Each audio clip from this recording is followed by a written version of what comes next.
Bienvenue tout le monde, مرحبا بكم الناس الكل. Je me présente, Zied Bourgou. Je travaille en tant que consultant avant-vente et formateur sécurité chez MIPS. Donc on est distributeur des produits de Kaspersky en Tunisie. Donc là aujourd'hui, on va voir ensemble la presse qui s'appelle les trois piliers de la cybersécurité. Pour résumer, donc on va voir en fait les trois briques pour la pyramide en fait de sécurité, et par la suite on va enchaîner avec les produits de Kaspersky. Donc là pour commencer en fait, comme vous voyez là la petite pyramide, donc la première chose, disons la première étape, c'est en fait l'étape frontale. Là en fait où il y a la majorité des produits, donc ce sont les produits en frontal qui vont essayer d'affronter toutes les menaces. Par la suite, il y aura en fait la deuxième phase, c'est en fait des produits un peu plus sophistiqués qui vont en fait enregistrer des incidents, faire en fait des détections plus avancées que cette couche-là. Et la dernière couche, c'est en fait il y aura quelques produits qui seront les plus avancés, les plus experts. Et là, si on va augmenter de niveau, il faudra y avoir un niveau de maturité sophistiqué pour tout ce qui est IT, pour tout ce qui est technicien, ou bien pour tout ce qui est administrateur, ou bien des ingénieurs côté informatique. Donc là, en fait, la complexité pour gérer les applications augmente au fur et à mesure qu'on monte dans la pyramide. Donc là, pour commencer, pour la première couche, donc on va voir ensemble les produits phares de chaque couche. Donc pour commencer, là, en fait, il y a plusieurs produits que propose Kaspersky. Donc là, en fait, il y a la partie embedded, qui est en fait une application destinée pour les applications des systèmes d'exploitation embarqués, Windows Embedded, Windows XP aussi. Donc là aussi, c'est l'application, ou bien la seule application qu'on pourra trouver sur le marché de Kaspersky, ou bien sur le marché, qui est une application qui peut gérer l'XP. Donc là, c'est destiné, c'est certifié PCI DSS, elle peut être utilisée pour les DAB, pour les banques, ou bien pour les caisses, etc. Pour les autres produits, donc on va enchaîner avec le KOS, qui est le produit le plus fameux en Tunisie ou bien ailleurs. Donc en fait, c'est le produit destiné pour protéger tout ce qui est terminal workstation ou bien serveur Windows. Principalement, il y a d'autres applications pour tout ce qui est Linux, pour tout ce qui est Mac, pour tout ce qui est mobile. Donc là, principalement pour tout ce qui est Windows, il y en a trois couches. Donc la première couche, c'est la protection basique, pour protéger des fichiers, pour protéger les emails, pour protéger tout ce qui est attaque réseau, firewall, etc. La deuxième couche, c'est la protection avancée. Donc là, en fait, c'est pour protéger contre les attaques avancées, comme les ransomware, comme les attaques ciblées. Il y a une autre couche qui est la couche pour tout ce qui est contrôle. Donc là, vous pouvez aussi simuler un contrôle, tout ce qui est réseaux sociaux, donc de genre de proxy, pour aussi limiter l'utilisation des applications pour faire des blacklists, des whitelists, aussi pour limiter l'utilisation des périphériques. Donc là, pour filtrer, par exemple, tout ce qui est flash USB, pour limiter l'accès au téléphone, etc. Donc le deuxième produit, en fait, c'est l'hybrid cloud. Donc là, c'est principalement destiné à une infrastructure virtuelle. Donc là, si vous avez Citrix ou bien VMware ou bien Hyper-V ou bien n'importe quelle autre technologie de virtualisation. Donc là, si vous avez des centaines ou bien plusieurs en fait machines virtuelles, et là en fait la contrainte d'administrateur IT, c'est de libérer en fait la bande passante, bien c'est de libérer les ressources système. Donc là, si vous installez sur un serveur physique KOS qui comporte, disons, une trentaine ou bien une quarantaine de VM, donc là, vous allez installer KOS sur 40 VM, et là, il y aura forcément, un impact sur la performance. Donc là, le mieux, c'est d'installer cette application-là. Donc ça s'appelle le Light Agent. Donc le Light Agent, en fait, c'est pour administrer les machines virtuelles, que ce soit Linux ou bien Windows. Et là, en fait, il va y avoir un gain en termes de performance, puisqu'en fait, le scan établi sur les machines virtuelles, donc en fait, le scan ne sera pas établi sur la machine virtuelle, mais par contre, il sera établi sur une autre machine qui est une appliance SVM. Donc en fait, là, on va installer notre serveur qui s'appelle le Security Center. Donc là, c'est pour gérer toutes les applications. Là, il y aura une appliance ou bien une machine virtuelle qui s'appelle Secure Virtual Machine. Donc cette machine virtuelle, donc à chaque scan d'un fichier, cette machine virtuelle va prendre les fichiers à scanner avec son ND5 ou bien leur ND5 et ensuite, elle va envoyer le résultat vers tout ce qui est VDI ou bien tout ce qui est machine virtuelle. Donc là, on va gagner en termes de scan et aussi en termes de mise à jour. Donc il y aura des mises à jour majeures sur cette appliance-là et les autres machines virtuelles auront des mises à jour, disons, mineures par rapport à cette SVM. Donc là, vous allez gagner en termes de performance et en termes d'utilisation de ressources. Donc aussi, c'est valable pour tout ce qui est cloud public, comme Amazon ou bien Microsoft Azure, et aussi pour les autres clouds qui seront installés on-premise. Donc on va passer vers l'autre application, qui est en fait l'anti-spam. Donc là, si vous avez des problèmes pour tout ce qui est phishing, pour tout ce qui est attaque ransomware, pour tout ce qui est choses ennuyantes sur vos boîtes mail, donc si vous avez Exchange ou bien vous avez n'importe quelle autre application comme Zimbra, comme Lotus, donc là, vous pouvez soit installer cette application sur le serveur lui-même, qui est le serveur Exchange par exemple, ou bien vous pouvez bénéficier d'un gateway ou bien d'une passerelle. Donc cette passerelle-là, elle va être placée juste après le pare-feu pour en fait recevoir tous les emails et par la suite filtrer n'importe quel mail indésirable. Donc l'autre application, c'est l'Internet Gateway ou bien un proxy. Donc là, en fait, vous pouvez gérer ce que vos collègues ou bien votre entreprise va voir. Vous pouvez en fait filtrer tout ce qui est réseaux sociaux, tout ce qui est, disons, réseau de torrents, etc. Là aussi, vous pouvez gérer les droits d'accès sur vos utilisateurs avec un laps de temps, par exemple, pour permettre l'utilisation de ces réseaux sociaux, disons, de 12 heures à 14 heures et faire le blocage par la suite. Donc là, c'est une solution complète de proxy. Donc là, pour résumer, presque toutes ces applications qu'on a vues ensemble, elles sont gérées par un seul serveur. Donc là, ce sont parmi les avantages que propose Kaspersky. Donc là, vous n'avez pas devoir, disons, réserver plusieurs ressources. Donc il faudra juste réserver un seul serveur. Et ce serveur va à la fois gérer toutes ces applications. Donc là même, vous pouvez utiliser le serveur pour faire le déploiement des patchs Windows. Donc ça va jouer un rôle de serveur WSUS. Donc là, vous pouvez télécharger les mises à jour et les déployer vers les PC. Vous pouvez aussi faire le chiffrement des disques en cas de perte d'un PC ou bien en cas de vol d'un PC. Aussi, vous pouvez faire la gestion d'un serveur PXE pour installer des images OS Windows ou bien OS Windows customisées. Et pour finir, il y a en fait la fonctionnalité qui est similaire à TeamViewer ou bien AnyDesk. Donc c'est pour accéder à d'autres PC à distance et pour prendre le contrôle. Donc après, vous pouvez gérer tout ce qui est mobile, tout ce qui est Android, tout ce qui est système virtuel, tout ce qui est Linux, Mac et Windows. Donc là, c'est avec une seule console. Donc là, en fait, ce qu'on a vu ensemble, ce sont les produits qui illustrent la première brique. Donc là, comme on a vu ensemble, il faudra avoir un niveau basique en termes de connaissances. Et après avoir bien configuré ces applications, vous pouvez avoir la tranquillité pour bloquer la plupart des attaques pour cette première phase.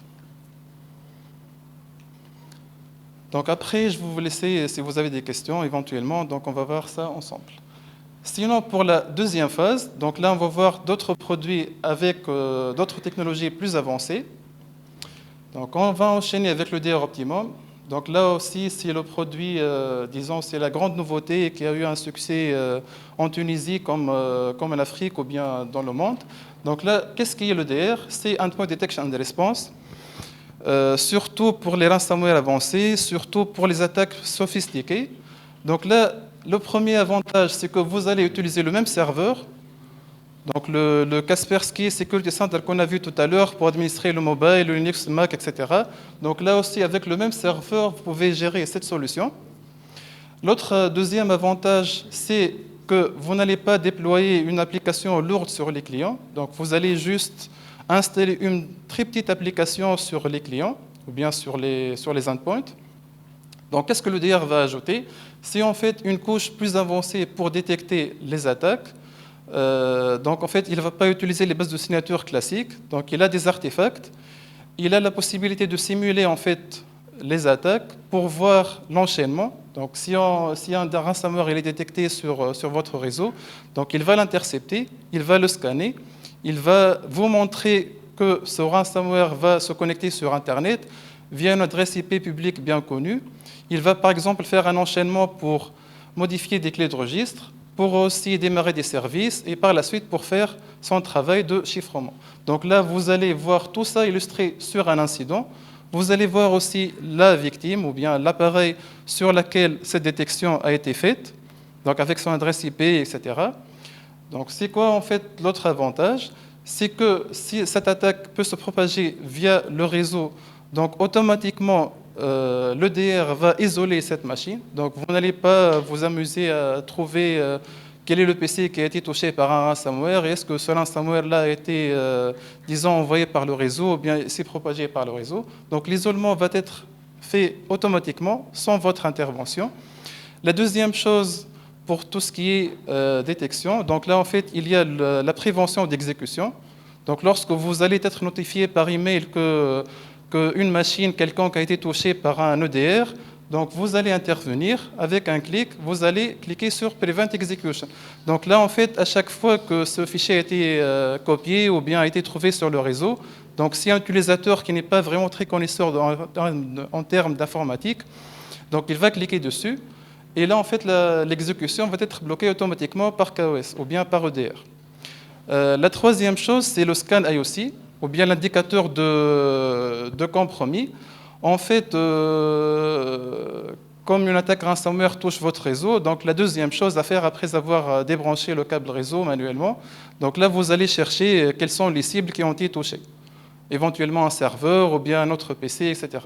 Donc là, l'avantage, vous pouvez programmer une tâche. Donc cette tâche va prendre comme variable ce fichier malveillant et elle va parcourir tout le réseau. Donc si elle trouve une autre machine avec ce même fichier, même s'il n'est pas en cours d'exécution, donc elle va soit isoler cette machine-là, soit mettre en quarantaine, donc supprimer cette menace, ou bien elle va lancer un scan avancé sur cette machine. Donc là, en fait, pour résumer, pour tout ce qui est EDR. Le deuxième produit, qui est un peu similaire de l'EDR, c'est le sandbox. Donc on a vu que l'EDR, il peut interpréter le comportement du fichier. Par contre, le sandbox va réellement simuler ce fichier-là. Il va l'exécuter sur un environnement virtuel. Ici, voilà. Donc, ce sont les endpoints. Et là, en fait, il a un environnement virtuel où il y en a des machines virtuelles Windows. Donc, ces machines, ils vont intercepter ce fichier. Ils vont l'exécuter réellement. Et par la suite, s'il y aura un chiffrement ou bien s'il y aura quelque chose de malveillant, donc automatiquement, ces PC-là seront informés. Et par la suite, l'attaque va être soit bloquée ou bien elle va être autorisée. Donc ça, c'est par rapport au sandbox. Et il ne faut pas confondre les deux parce qu'à chacun ses fonctionnalités, à chacun, disons, ses mécanismes. Donc pour passer à la troisième chose, c'est le Kaspersky Threat Intelligence Portal ou bien l'OpenTIP de Kaspersky. Donc là, pour les produits sandbox et pour les produits EDR, donc vous allez avoir des détections dessus. Et si vous voulez plus d'informations, vous pouvez tout simplement consulter cet incident ou bien cette détection, cliquer sur le lien. Et là, donc, vous allez avoir plusieurs informations sur ce fichier. Donc ce fichier, est-ce qu'il est connu sur Internet ou bien non? Ce fichier, est-ce qu'il est, est-ce qu'il est malveillant? Est-ce que ce fichier-là, quelle est sa signature? Quelle est sa première apparition sur Internet? Quel est en fait son comportement? Donc là aussi, ça peut vraiment très aider, surtout pour les personnes, pour les IT qui veulent avoir plus d'informations sur cette détection-là, sur le fichier détecté dans leur réseau. Donc là, c'est par rapport à l'OpenTIP. Donc là, c'est par rapport en fait à l'équipe. Donc bien sûr, pour pouvoir gérer un incident, pour pouvoir consulter un incident et interagir pour faire par exemple une prévention d'exécution ou bien un scan AEC. Donc là, il faudra avoir un niveau intermédiaire, un niveau d'IT plus avancé que ce qu'on a vu tout à l'heure. Donc pour finir avec la troisième en fait catégorie, ou bien la troisième brique, ce sont les produits les plus sophistiqués ou bien les plus destinés pour tout ce qui est IT expert, pour tout ce qui est niveau d'IT expert. Donc là, c'est l'EDR expert. Donc tout à l'heure, on a vu l'EDR Optimum. Donc là, c'est l'EDR expert. Donc il a en fait des métriques plus avancées. Il utilise en fait Mitre Attack. Il est en fait, disons, sous la norme de Mitre Attack. Il est aussi normalisé pour tout ce qui est IOC, pour tout ce qui est détection. Donc là, l'avantage pour cette solution, donc pour le DR Optimum, on peut l'utiliser seulement avec le produit de Kaspersky, avec le KOS Endpoint de Kaspersky. Par contre, celui-là, donc si vous avez un autre, si vous êtes abonné avec un autre éditeur, disons antiviral, donc vous pouvez installer cette solution et bénéficier d'une interaction entre votre antivirus tierce et le DR de Kaspersky. Et pour finir, en fait, il y en a la solution en fait, qui a plusieurs couches de protection. C'est le Kaspersky Kata ou bien Anti-Targeted Attacks. Donc là, vous pouvez avoir plusieurs serveurs avec plusieurs fonctionnalités. Donc là, il faudra réserver des ressources pour un serveur EDR, pour un serveur Sandbox et aussi pour un, disons, pour un serveur des attaques ciblées. Donc disons, pour limiter les attaques ciblées sur le réseau. Donc, bien évidemment, pour ces couches-là, donc vous pouvez aussi bénéficier d'une éducation ciblée pour vous ou bien pour vos collègues, pour avoir des certifs ou bien pour avoir plus d'informations sur les bonnes pratiques de la cybersécurité ou bien pour contourner les attaques virales. Et donc, je pense qu'on a fait le tour pour cette présentation. Donc, je vous remercie beaucoup et je reste à l'écoute de vos questions. Donc, s'il y a des questions. L'avant-dernière, le kata ou bien le DR. Donc là, en fait, j'ai dit pour celui-là, donc l'EDR Optimum, il peut être utilisé dans un environnement. Donc, si vous avez le KOS, le Kaspersky Endpoint Security installé sur vos PC, ou bien une autre application Kaspersky, donc là, vous pouvez ajouter une autre couche qui s'appelle le DR Optimum. Donc là, c'est fonctionnel seulement avec les produits de Kaspersky. Par contre, si vous avez d'autres applications tierces et vous voulez bénéficier d'un EDR, soit celui-là ou bien le Kata, donc là, vous pouvez l'installer avec votre antivirus tierce. Ils peuvent communiquer ensemble sans problème. Et là, vous allez ajouter une autre couche valable à Kaspersky. Est-ce qu'il y a d'autres questions?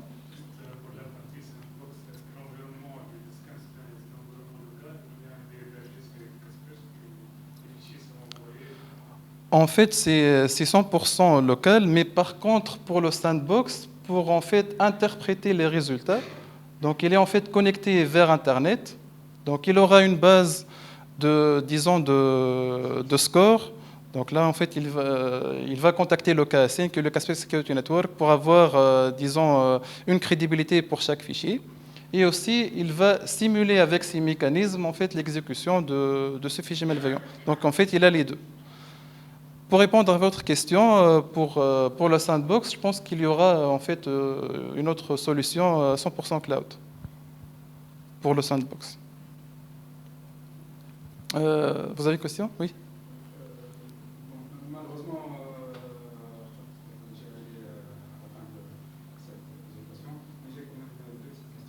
Oui, allez-y. Tout d'abord, Kaspersky, point de vue des ressources, lorsque l'opération d'analyse des fichiers, on sent que Kaspersky est très gourmand en ressources. Est-ce que, mais non, ce problème, est-ce qu'il est résolu? Parce que je sens que c'est un problème.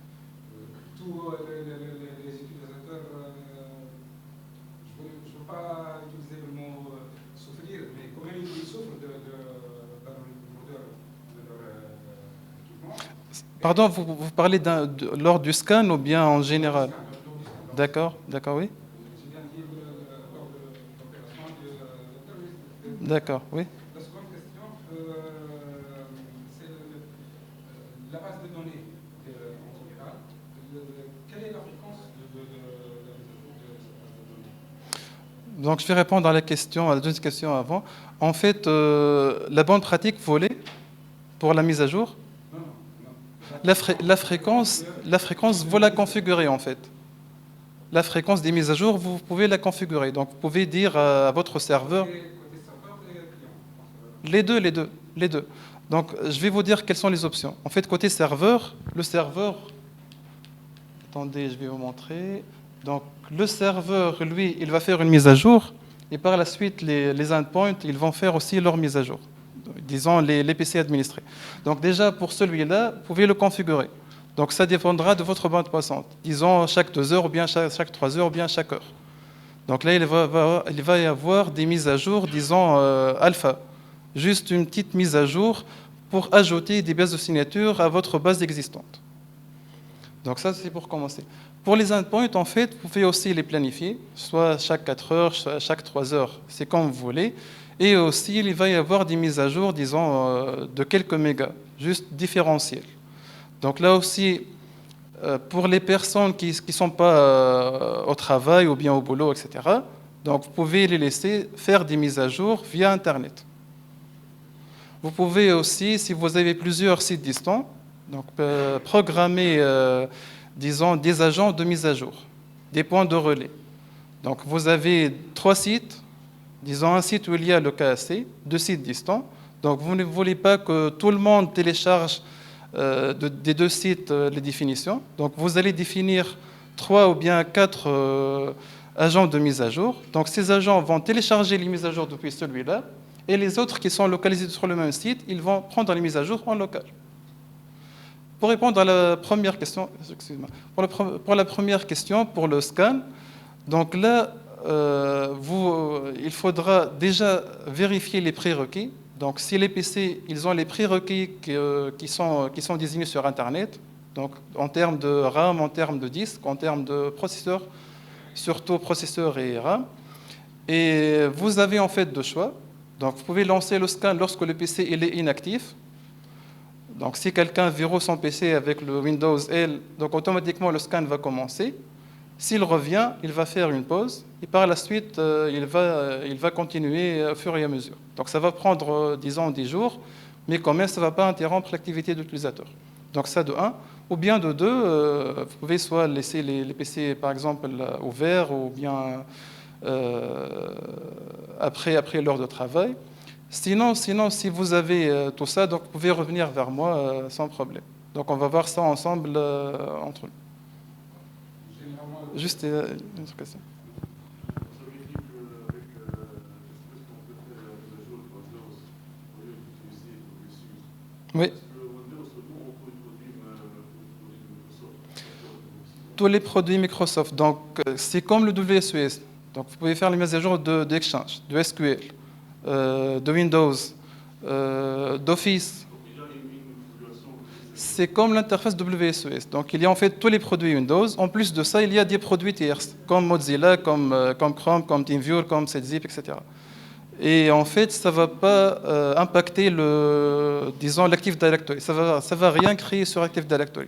Ça va juste communiquer avec les agents installés et ça va faire son travail sans faire quoi que ce soit sur d'autres serveurs.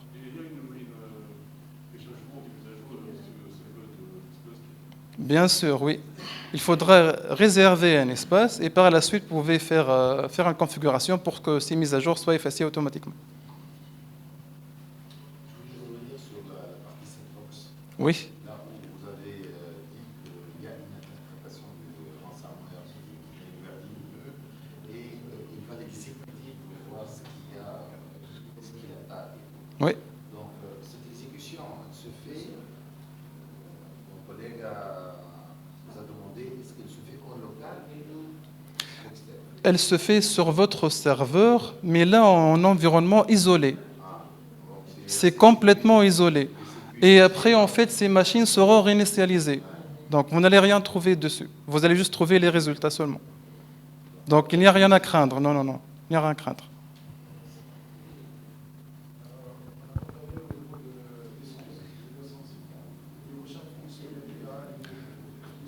Pour les licences, en fait, pour résumer, il y a les licences Select, c'est pour KOS seulement, pour Kaspersky Endpoint. Il y a la licence Advanced pour ajouter WSES, pour ajouter le chiffrement. Il y a la licence totale pour l'anti-spam. Donc là, c'est par rapport à KOS. Pour les autres, en fait, donc je vais faire ça rapidement. Pour EDR, il y en a une autre licence. Pour EDR, il y a une autre licence. Il y a aussi un pack. Donc il y a l'EDR pack. Dessus, donc, vous pouvez trouver le Select plus l'Advanced plus l'EDR. Donc là, c'est une chose intéressante en termes de coût. Pour ce produit, il y a une licence dédiée. Pour celui-là aussi, donc pour chaque produit à part, il y a une licence, disons, dédiée. Mais pour l'EDR Optimum, il y a une offre, comme j'ai dit, l'Advanced plus l'EDR, le pack. J'ai vu sur l'App Store qu'on pouvait l'installer sur les smartphones. Oui. Comment se fait la configuration? L'App Store, c'est pour iOS, c'est ça? iOS ou bien Android? En fait, oui. En fait, pour Android, vous pouvez les gérer en local seulement. Pour l'Android, vous pouvez les gérer soit en local, soit sur le cloud.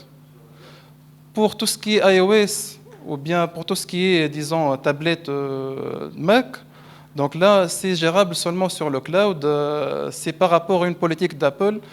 Donc c'est pour imposer que, disons, le constructeur ou bien le publisher, en fait, Kaspersky ou bien autre, ils ont une solution cloud pour protéger leurs périphériques.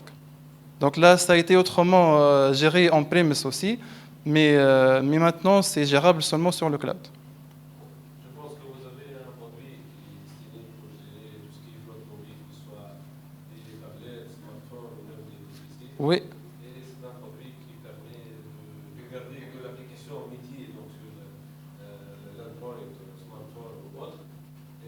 C'est l'équivalent de mobile device. c'est MDM, oui, c'est ça, oui. MDM, oui, c'est ça. Comme fonctionnalité, il faut toujours déjà se concentrer à le principe ou fonctionnalité de base de Kaspersky. Ce sont les points forts. Les autres, les annexes, ce n'est pas des points, honnêtement, je le dis, hein, parce que nous sommes des clients Kaspersky depuis X temps. Ce n'est pas les points forts de Kaspersky. Un. Deux, il était fort, bien évidemment, mais juste comme le point, l'intégration avec les autres solutions de sécurité qu'on a. Parce qu'actuellement, avec CIMWAP, je ne sais pas, aussi, avec un EDR, donc vous avez toute une série déjà de solutions de sécurité. Comment, pour Kaspersky, au niveau de l'interfaçage avec les autres, c'est pas aussi fluide. Est-ce que vous pensez vraiment d'utiliser déjà des points, des connecteurs avec les autres solutions pour avoir une interface ou un portail unique pour faire des analyses? Donc, maintenant, notre CM, le problème c'est quoi? Le CM. Puis, dans le DR, je trouve toute la partie alerte et tout ça pour faire des analyses plus poussées à ce type déjà de type de modification ou le type de changement. فماشي بالحق moi déjà au niveau d'analyse plus poussée au niveau de tout ce qui est partie protection c'est bon les analyses في l'analyse فماشي حاجه في الرودماب pour faire déjà connecter avec d'autres solutions partielles ويكون ouvert على الغريب يكون analyse adéquate ويكون Déjà, c'est le cas. Déjà, le CIEM, donc pour le Security Center ou bien pour EDR, déjà, c'est compatible avec tous les CIEM, ou bien presque tous les CIEM. Donc déjà, vous pouvez avoir, disons, les logs sur votre CIEM, ou bien sur votre boîte mail, ou bien, disons, sur le dashboard de Kaspersky. Donc déjà, tous les produits ils sont compatibles avec le CIEM. Voilà. Compatible, donc vous allez consulter les logs sur...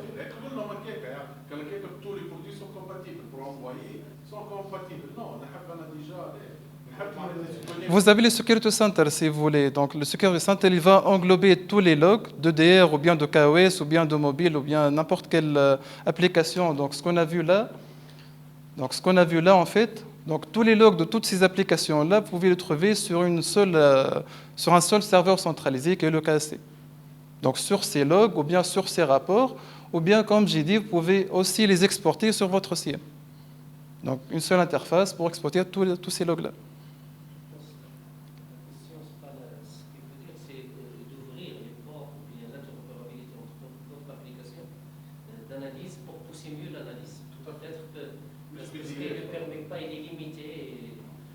il est limité par rapport aux autres et il n'autorise pas, ils sont familiarisés. En fait, il est compatible que Radar, Splunk, plusieurs en fait. Peut-être Kaspersky, c'est dans ce cas-là, il présente plus ses produits propres à lui. Non, c'est pas vrai, c'est pas vrai.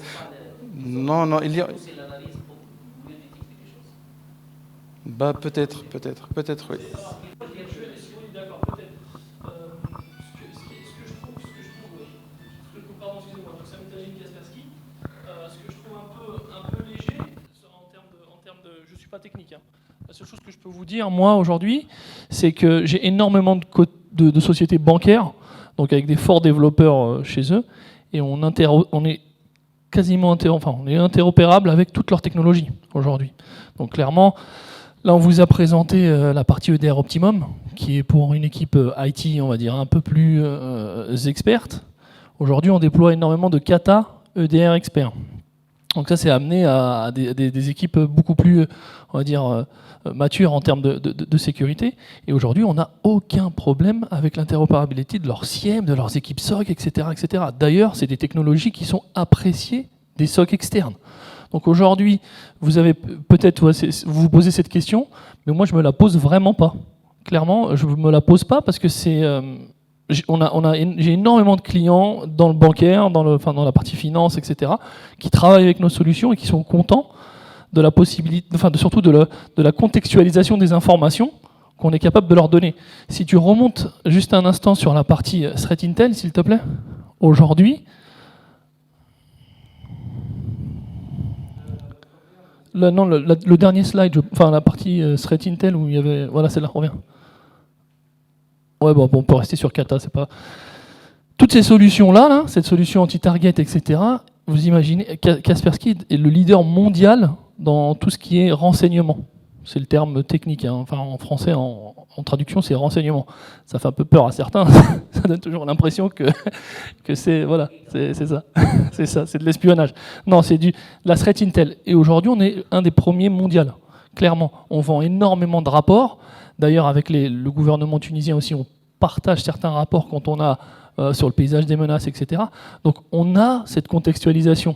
On a ce besoin d'échange avec les SIEM, les SOC, les SOR, etc., etc. Et c'est pour ça que le développement Kaspersky suit son sens avec l'apparition d'un nouveau produit qui s'appelle Kuma, qui est un SIEM pour venir faire la compétition, on va dire, à des Splunk, à des QRadar, etc., etc., en agrégant toute la technologie Kaspersky, toute l'intelligence Kaspersky aujourd'hui. Donc ça, c'est juste un témoignage terrain. Je ne suis pas technique, je suis désolé. La seule chose que je peux vous apporter en étant Kasperskien, entre parenthèses, c'est vraiment la confiance de mes clients aujourd'hui. Et j'ai deux grosses banques, pour vous dire, deux grosses banques qui feront plaisir à certains présents ici, qui ont signé encore sur la partie Kata EDR Expert, parce qu'on a cette approche et cette facilité à agréger des logs, de la contextualisation sur de l'échange d'informations pour leur permettre à leur SIEM et à leur SOC surtout d'être efficaces et de pouvoir chasser la menace et non pas être le petit lapin devant les phares à attendre qu'ils se fassent attaquer. C'est eux qui chassent. Donc voilà, c'était juste un témoignage. Je vous remercie de m'avoir écouté. Dis-moi.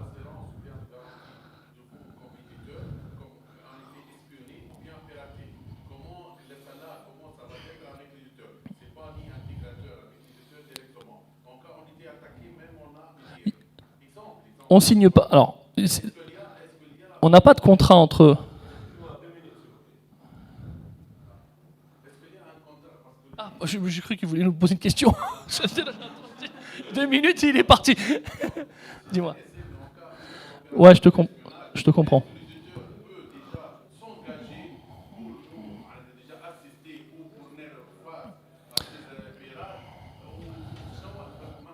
Ça, c'est des questions qui sont très stratégiques. Ça, c'est vraiment des questions qu'il faut voir avec on va dire, le top management chez nous. Mais aujourd'hui, la vision que l'on a, c'est Kaspersky s'engage à vous, c'est du best effort. On s'engage à vous protéger. Derrière, de l'espionnage ou autre, c'est pas, ouais. Même ransomware, c'est pas Kaspersky qui pose ces types d'assurances. Par contre, ce que l'on fait, c'est qu'on travaille avec des assureurs. On demande aux assureurs de voir, par exemple, chez toi, auprès de la Tunisair, de te positionner un risque, dire, bah tiens, Riyad, il faut que tu positionnes tel type d'assurance pour qu'en cas d'attaque ou d'espionnage, tu sois remboursé à terme. C'est ça ce que l'on fait aujourd'hui, nous, avec les assureurs. Mais Kaspersky ne porte pas la responsabilité. On ne la porte pas. Ok ? Ça, c'est clair. Et je vais rebondir encore un peu plus sur ce point-là dans le milieu industriel.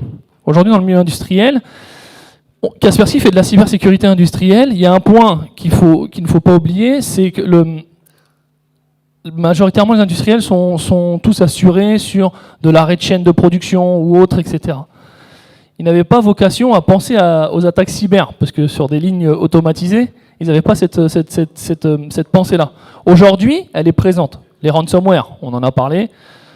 Donc il y a une clause maintenant qui commence à apparaître chez les assureurs sur la partie cybersécurité, même chez les industriels. Donc ça, il faut y penser. Aujourd'hui, la sécurité de la donnée, elle est importante, elle fait partie intégrante des contrats d'assurance. Ça, c'est, je vous le conseille, rapprochez-vous de vos assurances et prenez en charge cette clause-là. Ça, c'est clair. Voilà. J'ai 2 minutes ou pas? Bassem, ça y est, on a fait 2 minutes. Merci à vous.